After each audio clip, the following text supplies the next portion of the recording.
నీ జీవితం అనేది అబద్ధం. చిన్నప్పటి నుంచి అబద్ధపు బతుకు బతికినావు నువ్వు. ఈరోజు నువ్వు ప్రజలని పరిపాలిస్తున్నావు అంటే అది నిజంగా ఎంత సిగ్గుచేటు. హలో ఫ్రెండ్స్, నేను మీ Ahmed Pasha. Welcome to the media report. ఈరోజు ఈ వీడియో వచ్చేసి కొంచెం హార్ష్గా ఉండబోతుంది. ఈ వీడియోలో కొన్ని అనకూడని మాటలు, వినకూడని మాటలు ఉండబోతున్నాయి. కొన్ని అనకూడని మాటలు నేను అనబోతున్నా, కొన్ని వినకూడని మాటలు మీరు వినబోతున్నారు. ఇక ఈ వీడియో వచ్చేసి గౌరవనీయులు, పూజ్యులు అయినటువంటి పవన్ కళ్యాణ్ గారి మీద ఉండబోతుంది. అందుకే వీడియోలోకి వెళ్ళడానికి ముందు ఒక చిన్న రిక్వెస్ట్ ఏంటంటే, ఈ వీడియోని లైక్, షేర్ అండ్ సబ్స్క్రైబ్ తప్పకుండా చేయండి. ఎందుకంటే ఈ వీడియో అన్నది వైరల్ అవ్వాలి, నిజాలు ప్రజల దాకా చేరాలి. కాబట్టి ఇప్పటికిప్పుడే వీడియో కింద ఉన్నటువంటి లైక్ బటన్ని ప్రెస్ చేయండి. ఎవరైతే మన ఛానల్ని సబ్స్క్రైబ్ చేసుకోలేదో ఇంతవరకు వాళ్ళు తప్పకుండా ఛానల్ని సబ్స్క్రైబ్ చేసుకోండి. మీకు తెలిసిన వారందరికీ ఈ వీడియో యొక్క లింక్ని వాట్సాప్ ద్వారా పంపించండి. ఇక ఈరోజు వీడియోలోకి మనం వెళ్తే, మనం జనరల్గా ఎలక్షన్లకి ముందు చాలా చోట విని ఉంటాం, పవన్ కళ్యాణ్ గారికి 2 పెట్ నేమ్స్ ఉండే. ఒకటి వచ్చేసి పావలా పవన్ కళ్యాణ్ అని చెప్పేసి, రెండోది వచ్చేసి గౌరవనీయులు మన మాజీ ముఖ్యమంత్రి జగన్మోహన్ రెడ్డి గారు చెప్పే ఒక పెట్ నేమ్ ఏంటంటే దత్తపుత్రుడు అని చెప్పేసి. అది కాకుండా ప్యాకేజ్ స్టార్ అని కూడా ఆయనకి ఒక పేరు అనేది ఉండే. ఈరోజు నేను పవన్ కళ్యాణ్ గారికి 2 కొత్త పేర్లు ఇవ్వబోతున్నా. దీనికి ఒక కారణం ఉంది. అంతకంటే ముందు ఒక విషయం నేను చెప్పాలి ఏంటంటే, నేను ఉప ముఖ్యమంత్రి అన్న పదవికి చాలా గౌరవం ఇచ్చే వ్యక్తిని. నేను ఈ వీడియోలో ఎక్కడ ఉప ముఖ్యమంత్రి గురించి మాట్లాడట్లేదు, పవన్ కళ్యాణ్ అన్న ఒక ఇండివిజువల్ వ్యక్తి గురించి మాట్లాడుతున్నా. ఇక ఆ 2 పేర్లు ఏంటి నేను ఇవ్వబోయేదంటే, ఒకటి ఫస్ట్ పేరు వచ్చేసి మనం చూసుకుంటే ఏంటి, స్పూన్ అంటే చెంచా. చెంచా అన్నది వాడి పక్కకు పడేస్తుంటాం. ఇప్పుడు ప్రస్తుతం పవన్ కళ్యాణ్ గారి పరిస్థితి సేమ్ యాజ్ ఇట్ ఈజ్ చెంచాలాగానే మారిపోయింది. ఇక రెండో పేరు వచ్చేసి కూరలో కొత్తిమీరు అని చెప్పేసి. ఈ 2 పేర్లు నేను ఇచ్చిన. ఇక మూడో పేరు మన ఒక సబ్స్క్రైబర్ నాకు స్పెషల్గా రాసి పంపించాడు. ఏంటంటే చారులో చింతపండు పిక్క అని చెప్పేసి రాసి పంపించాడు. కూరలో కరివేపాకు అంటే అట్లీస్ట్ ఆ కరివేపాకు కొంచెం మనకు టేస్ట్ ఇస్తుందన్నా. నిజంగా చారులో చింతపండు పిక్క ఏదైతే ఉంటుందో అది దేనికి పనికిరాదు. పవన్ కళ్యాణ్ పరిస్థితి అదే అని చెప్పేసి ఒక సబ్స్క్రైబర్ రాసి మరీ పంపించడం జరిగింది. ఎందుకు నేను ఇంత హార్ష్గా మాట్లాడవలసి వస్తుంది అంటే, నిజంగా పవన్ కళ్యాణ్ తన హద్దును దాటి ఒక దేశద్రోహానికి పాల్పడ్డాడు. నిజంగా మనం చూసుకుంటే ఇక్కడ భారతదేశంలో ఉన్నటువంటి మత సామరస్యాన్ని దెబ్బతీసే ఒక ప్రయత్నం అనేది పవన్ కళ్యాణ్ చేసిండు.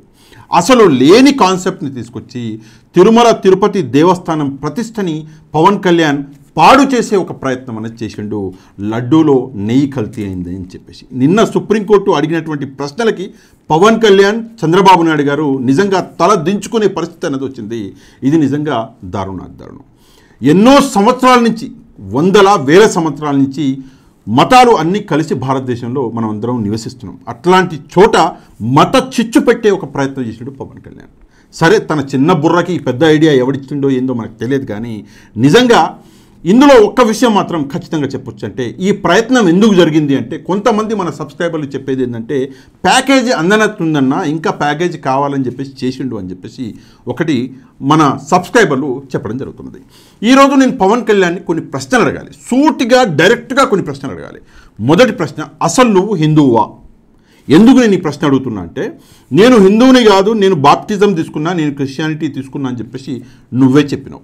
నా భార్య క్రిస్టియను అని చెప్పేసి నువ్వే చెప్పినావు. నా కూతురు క్రిస్టియానిటీకి కన్వర్ట్ అయిపోయింది అని చెప్పేసి నువ్వే చెప్పినావు. అన్నీ చెప్పిన నువ్వు అసలు నువ్వు హిందువువా అన్న ప్రశ్నకి తప్పకుండా పవన్ కళ్యాణ్ గారు సమాధానం చెప్పాలి.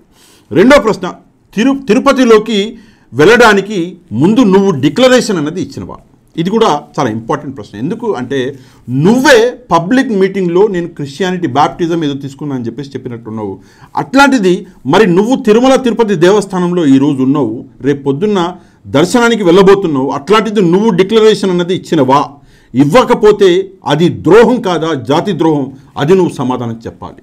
ఎందుకు నేను ఇంత కోప్పడవలసి వస్తుందంటే, మతాలని సైతం, దేవుళ్ళని సైతం వదిలిపెట్టకుండా రాజకీయాలు చేసే దరిద్రపు స్థితికి పవన్ కళ్యాణ్, మన చంద్రబాబు నాయుడు గారు పడిపోయారంటే అందుకే నాకు ఈ కోపం అన్నది కట్టలు తెచ్చుకుంటుంది.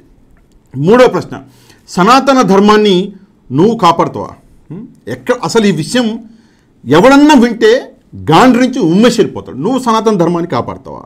సనాతన ధర్మంలో ఒక భార్యని పెళ్లి చేసుకొని, ఆ భార్య ఉండంగా రెండో కడుపు చేసి పెళ్లి చేసుకొని, ఆ భార్య ఉండగా మూడో కడుపు, ఇది ఉందా సనాతన ధర్మంలో? ఎక్కడన్నా ఉందా? ఉంటే చూపించు. సరే, భార్యల్ని పక్కన పెట్టు, అది వేరే విషయం. నువ్వు సినిమా ఇండస్ట్రీలో మోసం చేసిన అమ్మాయిల సంగతి ఏంది? సిగ్గు ఏమన్నా ఉందా? అప్పుడు సనాతన ధర్మం అడిగిపోయింది. అదంతా పక్కన పెడితే మా నాన్న అదేంటి హారతి పల్లెంలో సిగరెట్ వెలిగించుకునేటోడా? నీకేమైనా సిగ్గుందా ఆ మాట చెప్పనీకి?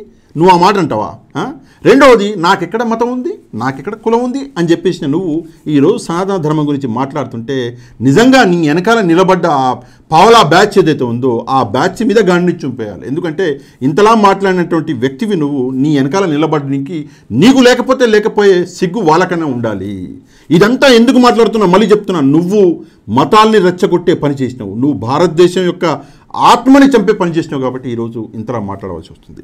నెక్స్ట్ మనం చూసుకుంటే 30,000 మంది అమ్మాయిలు మాయమైనరు అన్నారు. ఏడ ఉన్నారా అమ్మాయిలు? తీసుకొచ్చినావా? పోయి ఎప్పుడు తీసుకొచ్చినావు? ఎక్కడ తీసుకొచ్చినావు? ఆ 30,000 మంది పేర్లేంది ఒక్కసారి బయటపెట్టు. దొంగ మాటలు చెప్పి ఎలక్షన్లలో పార్టిసిపేట్ చేసి అబద్ధాలు చెప్పి నువ్వు ఎలక్షన్లలో గెలిచినవు. ముందుగా నువ్వు ఎమ్మటే ప్రజలకి క్షమాపణ చెప్పాలి. అదీ కాకుండా ఏదైతే మతాల మధ్యలో చిచ్చు పెట్టే ప్రయత్నం ఏదైతే చేసినావు నువ్వు, అందుకు తిరుమల తిరుపతి దేవస్థానం ముందర నిలబడి ముక్కు నేలకి రాసి క్షమాపణ తిరుమల తిరుపతి వెంకటేశ్వర స్వామికి చెప్పి దాని తర్వాత ఆంధ్రప్రదేశ్ రాష్ట్ర ప్రజలందరికీ నువ్వు క్షమాపణ చెప్పాలి. నీతో పాటు వెనకాల కూర్చొని చంద్రబాబు నాయుడు గారు చెప్పాలి. ఎందుకంటే ఇంత గలీజు రాజకీయమా, ఇంత నీచమైన రాజకీయమా? దీనికంటే నిజంగా సిగ్గుచెట్టు.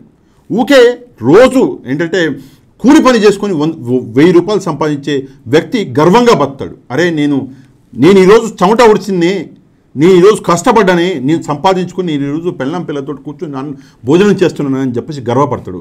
నువ్వు మతాల మధ్యలో చిచ్చు పెట్టి ప్యాకేజీలు తీసుకుని నిజంగా ముద్ద దిగుతుందా? సరే, ఇదంతా పక్కన పెట్టు. రేపు పొద్దున ఆ వెంకటేశ్వర స్వామి నిన్ను వదిలిపెడతాడా? దేవుడు అంటే భయం లేదు, దేవుడు అంటే భక్తి లేదు, అట్లాంటిది నువ్వు సనాతన ధర్మాన్ని కాపాడతావా? ఏంటండి సనాతన ధర్మం జోలికి వస్తే ఏం చేస్తావు? సనాతన ధర్మానికి ముందుగా నువ్వు క్షమాపణ చెప్పాలి. ఎందుకంటే అసలు జీవితంలోనే సనాతన ధర్మాన్ని ఎప్పుడు పాటించని వ్యక్తివి నువ్వు ఈరోజు సనాతన ధర్మానికి పెద్దవా? అంతకంటే సిగ్గుచేటు ఏమైనా ఉంటుందా? నువ్వు లేనప్పుడు ఉంది ధర్మము, సనాతన ధర్మము. నువ్వు ఉన్నప్పుడు ఈరోజు ఉంది సనాతన ధర్మము. రేపు పొద్దున నువ్వు సచ్చినాక కూడా ఉంటుంది సనాతన ధర్మము. నీలాంటి వాళ్ళు వస్తుంటాడు పోతుంటారు. ఇందాక చెప్పిన కదా కూరలో కరివేపాకు అని చెప్పేసి, అట్లాంటి పరిస్థితి నీది. నువ్వు చెంచా కంటే ఎక్కువ కాదు తక్కువ కాదు, అందులో ఎట్లాంటి సందేహం అనేది లేదు.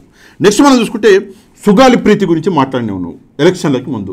ఎలక్షన్లలో పిచ్చి పట్టిన అది వద్దులే, ఎందుకంటే జంతువుల పేర్లు చెప్తే వాటికి ఒక చరిత్ర ఉంటుంది. చరిత్రహీనుడివి నిన్ను జంతువులతో కంపేర్ చేస్తే నిజంగా ఆ జంతువులు సిగ్గుపడిపోతాయి. నిజంగా నువ్వు సుగాలి ప్రీతి పేరు చెప్పి వ్యాన్ మీద నిలబడి ఆ ఎలక్షన్ క్యాంపెయిన్లో ఊగిపోయి నాకు తిట్టొస్తుంది, పిచ్చోళ్ళలాగా ఊగిపోతే ప్రజలు ఎంతలా చేస్తున్నాడు, నిజంగా ఆడవాళ్ళంటే ఎంత గౌరవము, ఎంత మర్యాద, న్యాయం చేస్తాడు సుగాలి ప్రీతికి అని చెప్పేసి అనుకుంటే ఈరోజు 100 రోజులు దాటిపోయింది నీ ప్రభుత్వం వచ్చి. ఏం పీకినావు, ఏం చేసినావు న్యాయం ఒక్కసారి బయటికి చెప్పు. ఆ సుగాలి ప్రీతి అన్న కేసు జరిగింది చంద్రబాబు నాయుడు గారి హయాంలో. మరి చంద్రబాబు నాయుడు గారిని ప్రశ్నించే దమ్ము లేక నువ్వు జగన్మోహన్ రెడ్డిని ప్రశ్నించావు. జగన్మోహన్ రెడ్డి ఏం చేసిండు? మొగోడు సిబిఐ కేసు వేసిండు.